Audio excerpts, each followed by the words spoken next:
भय भय सबको होता है, चाहे वो पशु हो, पक्षी हो या मनुष्य।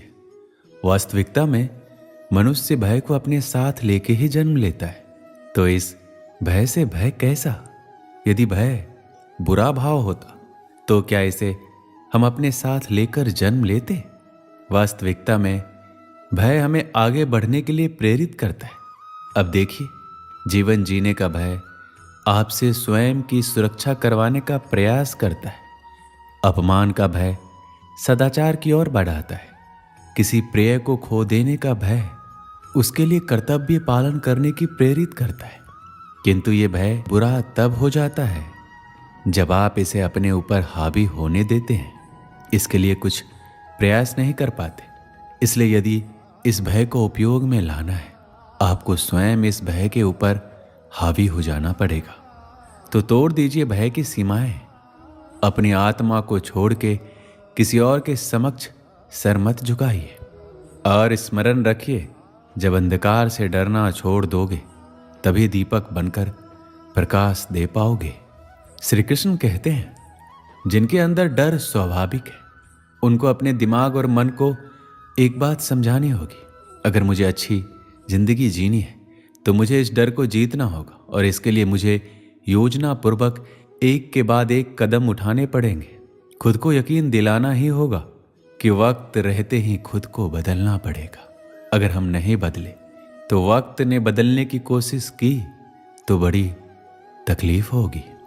पहले आप खुद से सवाल कीजिए, क्या मैं डर के वजह से आगे नहीं बढ़ रहा हूं? क्या डर के वजह से मुझे सफलता नहीं मिल रही है? अगर आपका उत्तर हां है तो चलो डर के अंदर जाते हैं। हमें ध्यान से समझना पड़ेगा, हमें डर क्यों लगता है? क्योंकि हमारे अंदर आत्मविश्वास की कमी है। फिर सवाल आता है, हमारे अंदर आत्मविश्वास क्यों कम है? क्योंकि जिस क्षेत्र में हम सफलता हासिल करना चाहते हैं उस क्षेत्र के बारे में हमारा ज्ञान अधूरा है। इसके लिए जिस क्षेत्र में सफलता हासिल करनी है उस क्षेत्र के प्रति जितना हो सके उतना अभ्यास करना है और ज्ञान हासिल करना है, जिससे हमारे भीतर आत्मविश्वास आए और जिससे कुछ हद तक हमारा डर कम हो जाएगा। भगवान श्री कृष्ण कहते हैं, अगर किसी काम को हमें नहीं करना है तो हम बहाने देते हैं। काम में मन नहीं लगता इसलिए उस काम को बाद में करूंगा करके टाल देते हैं। कामों को आगे ढकेलने के लिए, काम नहीं करने के लिए, और जिस काम में मन नहीं लगता ऐसे सभी कामों के लिए हम जो कारण खोजते हैं उसे ही बहाना देना कहते हैं। बहुत सारे असफल लोग बहाने देते मिलेंगे, लेकिन उनको पता ही नहीं है बहानों से उनका कितना बड़ा नुकसान हो रहा है। इसे ध्यान से समझना, जब हम दूसरों को बहाना देते तो हम खुद को ही सफल होने से रोक रहे होते हैं। अपने दिमाग को अपने खुद की प्रगति पर काम करने से रोक रहे होते हैं। हम अपने दिमाग को निष्क्रिय बनाते हैं। हम दिमाग को ऐसा प्रशिक्षण देते हैं कि वो हमारे खिलाफ काम करे। जितना ज़्यादा हम बहाना देंगे उतना ही हमारे मन को खुद के खिलाफ काम करने को मजबूर कर देते हैं। इसका परिणाम ये होगा कि आप अपने ही कामों से दूर भागोगे, जिम्मेदारी से दूर भागोगे, काम में मन नहीं लगेगा, जीवन में उत्साह कम होगा, जीवन में सही निर्णय लेने में देर हो जाएगी, और फिर आप सोचेंगे कि ये सब मेरे साथ ही क्यों हो रहा है। ये सब आपके साथ इसलिए हो रहा है क्योंकि आपने ही बहाने दे देकर अपने मन और दिमाग को कुछ नहीं करने की आदत डाली है। भगवान श्री कृष्ण कहते हैं, मनुष्य का स्वभाव है कमाना, संग्रह करना, फिर चाहे धन हो, नाते हो, संबंध हो या प्रसन्नता। परंतु क्या आपने कभी सोचा है, नियति ने ये संग्रह करने की प्रवृत्ति मनुष्य में क्यों डाली? एक बीज से पौधा पनपता है, उसके भोजन से फल संग्रहित होते हैं। क्यों? इसलिए ताकि वृक्ष उसे स्वयं खा सके? नहीं, बल्कि इसलिए ताकि वो भूखे जीवों में बांटा जा सके। अब आप पूछेंगे कि इसमें वृक्ष का क्या लाभ? लाभ है, क्योंकि जो बांटता है वो मिटता नहीं।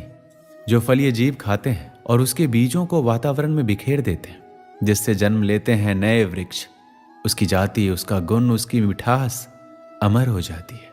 श्री कृष्ण कहते हैं, मन बड़े ही विचित्र कृति है। ये मन शरीर के किस अंग में बसता है कोई नहीं जानता, किंतु संपूर्ण शरीर इस मन की इच्छा साकार करने के लिए प्रयास करता रहता है।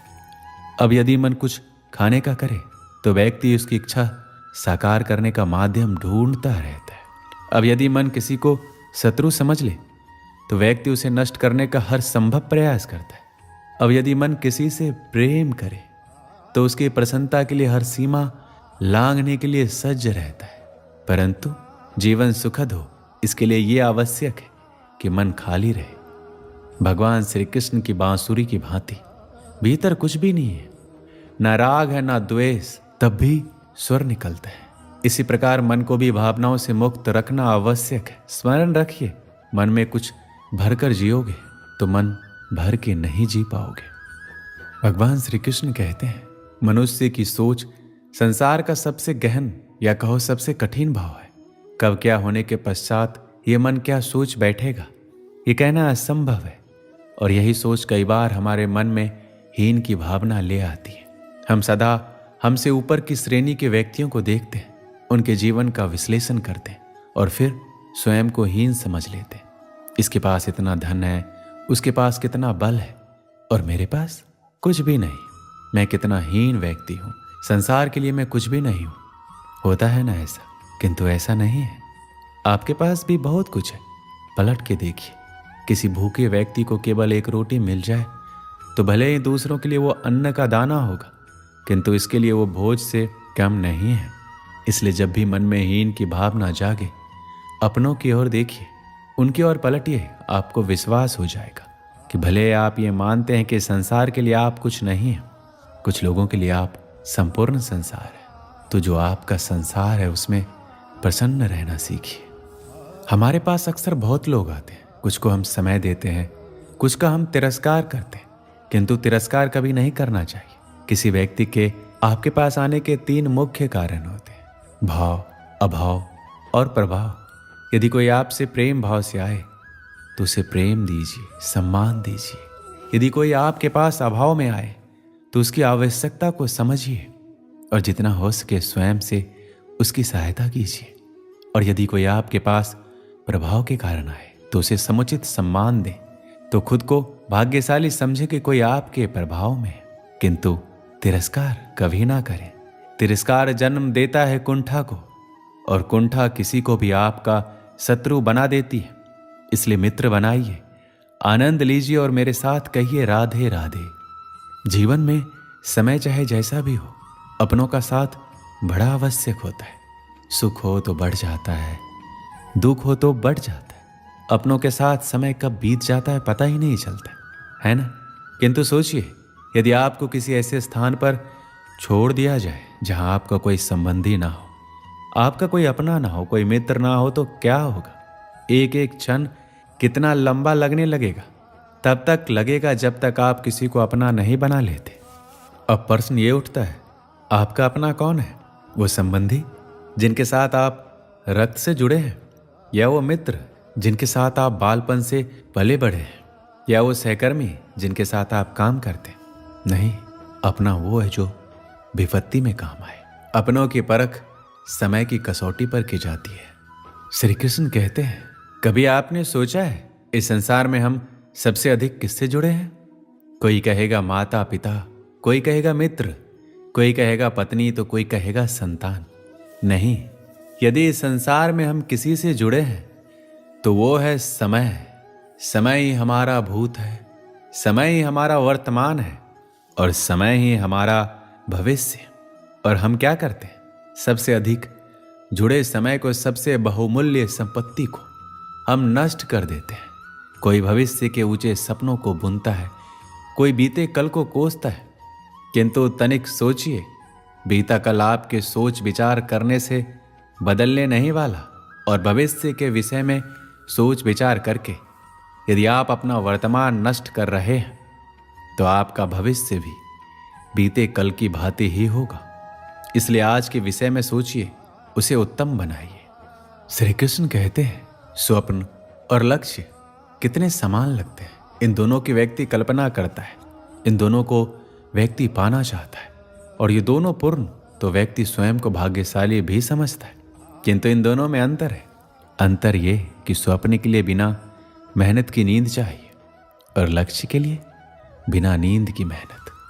जो व्यक्ति स्वप्न देखने में रह जाता है उठने के पश्चात उसके हाथ खाली रह जाते हैं। और जो व्यक्ति मेहनत करता है, सोते समय उसके हाथ उसका लक्ष्य होता है। इसलिए सपने भी देखिए तो लक्ष्य समझ के। संसार में आपको कई ऐसे लोग मिलेंगे जो आपको बताएंगे कि क्या करना है, किंतु उससे भी अधिक महत्वपूर्ण बात यह है कि क्या नहीं करना है। आज मैं आपको ऐसी 3 बातें बताऊंगा जो आपको जीवन में नहीं करनी है। पहली बात, आनंद में कभी वचन मत दो। आनंद आपके तर्क को हर लेता है और फिर आनंद में दिया गया ये वचन बाद में गले की फांस बन जाता है। दूसरी बात, क्रोध में कभी उत्तर मत दो। क्रोध आपके विवेक को खा जाता है, भविष्य दृष्टि को बाधित कर देता है और फिर कुछ क्षण के लिए आया ये क्रोध और इसमें दिया गया उत्तर बाद में जीवन भर के लिए प्रश्न बन जाता है। तीसरी बात, कभी भी दुख में निर्णय मत लो। दुख आपके सोचने समझने की क्षमता को सीमित कर देता है और दुखी मन से लिए गए निर्णय सदा दुख ही देते हैं। सच कहा जाए तो वचन, उत्तर और निर्णय कभी भी जीवन में सोच विचार करके ही लेने या देने चाहिए। सोच विचार करके कार्य करोगे तो इस संसार में किसी भी समस्या का हल आसानी से मिल जाएगा। हम सबके जीवन में कभी न कभी पत्थरों का योग होता ही है। ये संसार हम पर कभी न कभी पत्थर बरसाता ही है, कभी हमें बुरा समझकर, कभी असफल मानकर, कभी हमें बुद्धिहीन मानकर।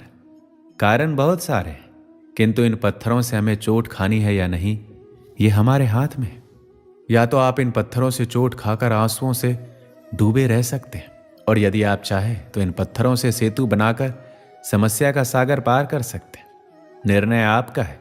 ये पत्थर प्रतीक है हमारी निंदा का, हमारी आलोचना का, और जो इस आलोचना को नकारात्मक ले गया वो केवल कष्ट ही पाएगा, और जिसने इस आलोचना को विकास का आधार बना लिया वो सफलता के शिखर चढ़ेगा।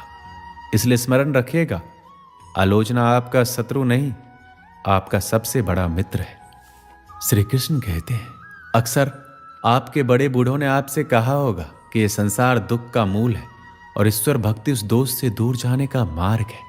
किंतु सोचिए, यदि यह संसार दुख का सागर होता तो क्या नियति आपको यहां जन्म लेने देती? क्या ईश्वर यहां पर अवतार लेते? जब समस्याओं पर हमारा वश नहीं चलता, हम आरोप लगाते हैं इस संसार पे, यहाँ के लोगों पे, सोचते हैं काश वो यहाँ पर आया ही नहीं होता। एक किसान बंजर धरती पर जाता है और अपने परिश्रम से उसे लहलहाते खेत में परिवर्तित करता है। एक दर्जी जिसके पास एक सामान्य सा वस्त्र जाता है, अपने परिश्रम से उसे एक सुंदर वेश में परिवर्तित कर देता है। आप भी परिश्रम कीजिए। यह महत्वपूर्ण नहीं है कि आप किस संसार में आए हैं, यह महत्वपूर्ण नहीं है कि आप यहाँ कैसे आए। अगर कुछ महत्वपूर्ण है तो यह है, जब आप गए तब आप इस संसार को कैसा छोड़ के गए, और यह सोच के जिए कि जो किसी के लिए नर्क है वो किसी का स्वर्ग बनाकर निकलोगे तो आपका जीवन और आपका संसार दोनों धन्य हो जाएंगे। पाना और खोना दोनों जीवन के महत्वपूर्ण भाग हैं। जीवन भर व्यक्ति कुछ पाता है तो कुछ खोता है। कभी धन खोता है, कभी सम्मान, कभी मित्र, कभी अभिमान। किंतु खोना बुरी बात नहीं है, क्योंकि खोने के साथ ही वो आपको एक अमूल्य सीख दे जाता है कि कैसे उसे दोबारा ना खोया जाए। इसलिए यदि कुछ गवा दिया तो उससे मिली सीख ना गवाए, क्योंकि उसी सीख की सहायता से आप अपना खोया हुआ पुनः पा सकते हैं। जीवन में कुछ पाना हो तो सोच और कर्म बड़े आवश्यक होते हैं, किंतु क्या केवल सोच से, क्या केवल कर्म से आपको सफलता मिलती है? नहीं। कुछ लोग सोचते रह जाते हैं, कर्म नहीं करते, और इस कारण से उन्हें सफलता नहीं मिलती। कुछ लोग बिना सोचे समझे कर्म करते रह जाते हैं, उन्हें भी सफलता नहीं मिलती। स्मरण रखिएगा, वृक्ष को काटना हो तो कुल्हाड़ी के लगातार प्रयास करने के साथ ही कुल्हाड़ी किस दिशा में मारी जानी चाहिए, इसका ध्यान रखना जरूरी है। सोच और कर्म इनका ठीक से सम्मिश्रण करेंगे तो अवश्य ही सफलता मिलेगी। हम मनुष्य कितने ढीठ होते हैं। एक बार लक्ष्य पर दृष्टि साध ली तो उसे पाने के लिए जी जान लगा देते हैं, किंतु उस लक्ष्य को पाने की आतुरता में उस मार्ग का आनंद लेना ही भूल जाते हैं। स्वास्थ्य को दांव पर लगाते हैं धन कमाने के लिए, और फिर वही धन गवा देते हैं स्वास्थ्य को पुनः सुधारने के लिए। देखिए, चाह बुरी बात नहीं है, किंतु चाह को पूर्ण करने की चाह में उस मार्ग का आनंद लेना भूल जाना, ये तो मूर्खता है। कभी कभी पूर्ण पाने की चाह में व्यक्ति सब कुछ गवा देता है। भूल जाता है कि आधा चंद्रमा अधिक सुंदर होता है। जो नहीं है उसे पाने का प्रयास आप अवश्य कीजिए। किंतु जो है उसका संपूर्ण आनंद लेने में वंचित मत रहिए। दोस्तों, इस वीडियो में बस इतना ही। मिलते हैं अगले वीडियो में। अपना ख्याल रखिएगा। जय श्री कृष्ण।